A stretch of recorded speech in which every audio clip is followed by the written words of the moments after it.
तो बच्चों आज से हम स्टार्ट करने जा रहे हैं यूवी विजुअल स्पेक्ट्रोस्कोपी। ये बहुत ही इंपॉर्टेंट चैप्टर है, ठीक है। स्पेक्ट्रोस्कोपी का सबसे फर्स्ट चैप्टर यही होता है, यूवी विजुअल स्पेक्ट्रोस्कोपी। तो देखो, सबसे पहले इसमें हम बात करने वाले हैं कि स्पेक्ट्रोस्कोपी का मतलब क्या है और यूवी विजुअल स्पेक्ट्रोस्कोपी का क्या मतलब है। देखो, इसमें सिंपल से कहने का मतलब ये है, इसमें हम क्या करते हैं, एक कंपाउंड के ऊपर, कोई मॉलिक्यूल के ऊपर क्या करते हैं, हम एक लाइट पास करते हैं या लाइट उसके ऊपर इंसिडेंट करते हैं। वो कितनी लाइट को एब्जॉर्ब करता है, इसी को बोलते हैं यूवी विजिबल स्पेक्ट्रोस्कोपी, ठीक है। तो कोई कंपाउंड कितनी लाइट को एब्जॉर्ब कर रहा है, कितनी वेवलेंथ की लाइट को एब्जॉर्ब कर रहा है, इसी को बोलते हैं हम इस यूवी विजिबल स्पेक्ट्रोस्कोपी। इसके बारे में हम पढ़ते हैं। सबसे पहले मेन दो टॉपिक हमारे पास इसके अंदर देख लो। सबसे पहले है क्रोमोफोर, एक्सोक्रोम। दो टॉपिक सबसे पहले आपको पढ़ने के लिए मिलेंगे आपको विजुअल स्पेक्ट्रोस्कोपी के अंदर, ठीक है।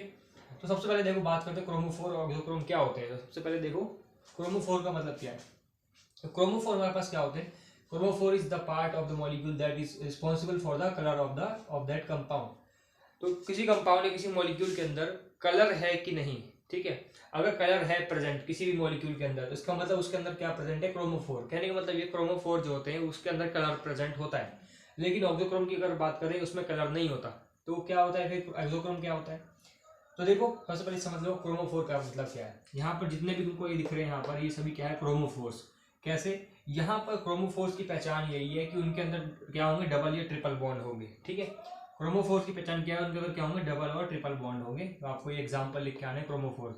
ये क्या करते हैं, ये कलर सब्सटेंस क्या करते हैं, इन मॉलिक्यूल्स के अंदर क्या होता है, कलर प्रेजेंट होता है। कलर देते हैं मॉलिक्यूल को, क्या करते हैं, ये कलर प्रोवाइड करते हैं, ठीक है। क्रोमोफोर्स के अंदर क्या होते हैं, कलर होते हैं। जैसे समझो यहाँ पर, जैसे NO2 होता है, ये भी कलर प्रोवाइड करते हैं। ये बेंजीन है, ठीक, कलरलेस है, ठीक है। तो जैसे ये जो NO2 है इसके साथ जुड़ जाएगा तो इसका कलर होता है पेल येलो, ठीक है। येलो कलर इसका आ जाता है। क्यों आया, क्रोमोफोर की वजह से यहाँ पे कलर आ गया। तो क्रोमोफोर क्या करते हैं बच्चों, कलर प्रोवाइड करते हैं, ठीक है, किसको, मॉलिक्यूल को, ठीक है।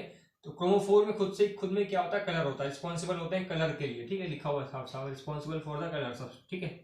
अब देखो यहाँ पे लिखा हुआ क्यों आता है colour, chromophore, colour of chromophore is due to the presence of double और ट्रिपल बॉन्ड।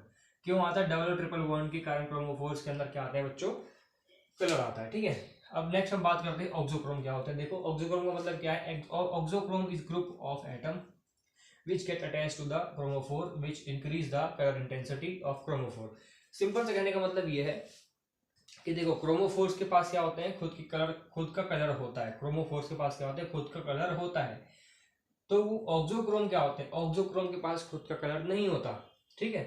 तो वो क्या करते हैं, ऑक्सोक्रोम के पास खुद का कलर तो नहीं है, लेकिन वो क्रोमोफोर्स के साथ वो जुड़ जाते हैं और क्रोमोफोर की फिर वो कलर की इंटेंसिटी को बढ़ा देते हैं। मैंने क्या बोला, दोबारा सुनो।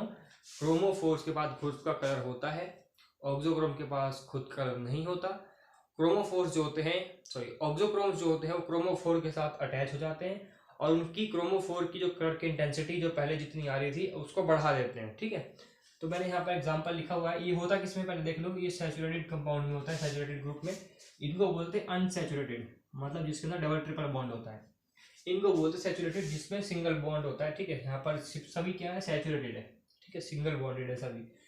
तो ये आपको एग्जांपल लिख के आना, ये ऑक्सोक्रोम के एग्जांपल, इनके कोई कलर नहीं होता, नो कलर, लेकिन इनका कलर होता है सबका, ठीक है। They are saturated group which does not act as chromophore. वो क्रोमोफोर की तरह एक्ट नहीं करते, मतलब कलर नहीं देते। But when it attach to chromophore, लेकिन जब ये क्रोमोफोर के साथ अटैच होते हैं तो क्या होता है, it increase the absorption colour intensity towards the longer wavelength. ये क्या करते हैं, उसकी जो एब्जॉर्प्शन इंटेंसिटी है, मतलब कलर को एब्जॉर्ब करने की इंटेंसिटी को क्या करते हैं, इंक्रीज कर देते हैं। लॉन्गर वेवलेंथ मतलब उनकी वेवलेंथ भी बढ़ जाती है, ठीक है। जितनी ज्यादा वो क्या करेंगे, इंटेंसिटी उनकी बढ़ेगी कलर को एब्जॉर्ब करने की, उतनी ज्यादा क्या होगी बच्चों, उनकी वेवलेंथ बढ़ती जाएगी। तो देखो यहाँ पर मैंने एग्जांपल लिया हुआ है, एक क्रोमोफोर का एग्जांपल है CH2 डबल बॉन्ड CH2। मैंने बताया था डबल बॉन्ड ट्रिपल बॉन्ड वाले क्या होते हैं बच्चों, यहाँ पर क्रोमोफोर होते हैं। तो क्रोमोफोर ले रखा है, इसकी इसकी ये कैलकुलेटेड है, देखना यहाँ पर जो हमने लैम्डा मैक्स लिया है, ये जो होता है कैलकुलेटेड होता है, ठीक है। ये कैलकुलेटेड होता है, मैं बताऊंगा लैम्डा मैक्स कैसे कैलकुलेट करते हैं, आगे आने वाली वीडियो में बताऊंगा, ठीक है। क्रोमोफोर के यहाँ पे वेवलेंथ कितनी है, वेवलेंथ यहाँ पर लैम्डा मैक्सिमम कितना है, 175 नैनोमीटर। अभी इसका खुद का कलर होता है, ठीक है, खुद का कलर होता है, इसी कारण से ये अभी इतनी इंटेंसिटी दे रहा है।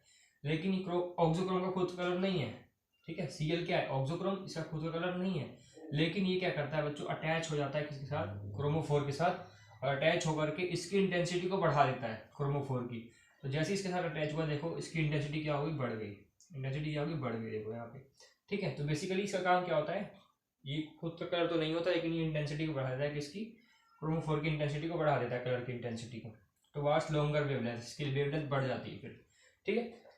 तो ये था हमारा क्रोमोफोर ऑक्सोक्रोम, ठीक है। इसको नोट कर लो, उसके बाद में आपको इसके कुछ दो टाइप्स हैं क्रोमोफोर के, वो लिखवा देता हूँ, ठीक है। स्टूडेंट्स हमारे पास देखो क्रोमोफोर के कुछ दो टाइप्स हैं। देखो पहला टाइप क्या है, यहाँ पर देखो हम बात करते हैं एग्जाम्पल से डायरेक्ट देखते हैं, इथाइलिन और एसिटाइलिन, ठीक है। इथीन और इथाइन जो होते हैं दो तरह, ये क्या करते हैं, डिफरेंट टाइप्स के ट्रांजिशन दिखाते हैं, है ना।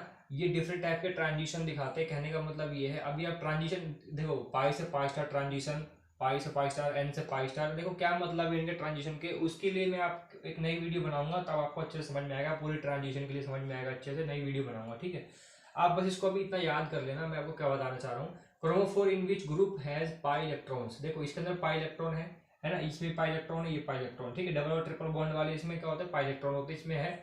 और बेसिकली खास तौर बात कर रहे हैं हम किसकी, इथीन और इथाइन की, ठीक है। अंडरगो पाई से पाई स्टार ट्रांजिशन, जिसमें डबल ट्रिपल बॉन्ड होते हैं, उसमें क्या होता है, पाई से पाई स्टार ट्रांजिशन होता है। एग्जाम्पल क्या हो गया आप, इथीन और इथाइन, ठीक है। इसमें क्या होता है, पाई से पाई स्टार ट्रांजिशन होता है। मैं फिर से बता रहा हूँ, जो ट्रांजिशन है वो मैं आपको बताऊंगा कि किस तरह से होता है ट्रांजिशन, कौन कौन से टाइप के ट्रांजिशन होते हैं, क्या मतलब है, नई वीडियो बनाऊंगा और सब समझ में आएगा, ठीक है। अभी बस आपको नोट कर लेना है इसको। फिर नेक्स्ट है chromophore having pi electron and non bonding electron. देखो यहाँ पे सिंपल था पाई इलेक्ट्रॉन, तो पाई इलेक्ट्रॉन में क्या होता है, पाई से पाई स्टार ट्रांजिशन होता है। इसमें बोला पाई इलेक्ट्रॉन भी होने चाहिए उस क्रोमोफोर में, और उस क्रोमोफोर के अंदर नॉन बॉन्डिंग इलेक्ट्रॉन भी होने चाहिए।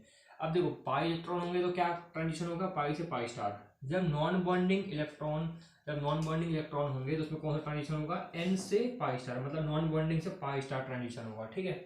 तो यहाँ पर बस बेसिकली आपको इतना याद रखना है कि पाई इलेक्ट्रॉन होंगे तो वहाँ पर पाई से पाई स्टार ट्रांजिशन होगा, नॉन बॉन्डिंग इलेक्ट्रॉन होंगे उसमें अगर क्रोमोफोर के अंदर, तो उसमें एन से पाई स्टार ट्रांजिशन होगा। तो इस टाइप के जो ट्रांजिशन, दोनों ट्रांजिशन जिसके अंदर होते हैं वो ये एग्जाम्पल है हमारे पास, कार्बोनिल, एजो और नाइट्रो, ठीक है। यहाँ पर ये पाई से पाई स्टार और एन से पाई स्टार ट्रांजिशन होता है, ठीक है। कार्बोनिल, एजो ग्रुप है ये, एन और N2, ठीक है, एजो ग्रुप है ये, और यहाँ पर ये नाइट्रो ग्रुप, ठीक है।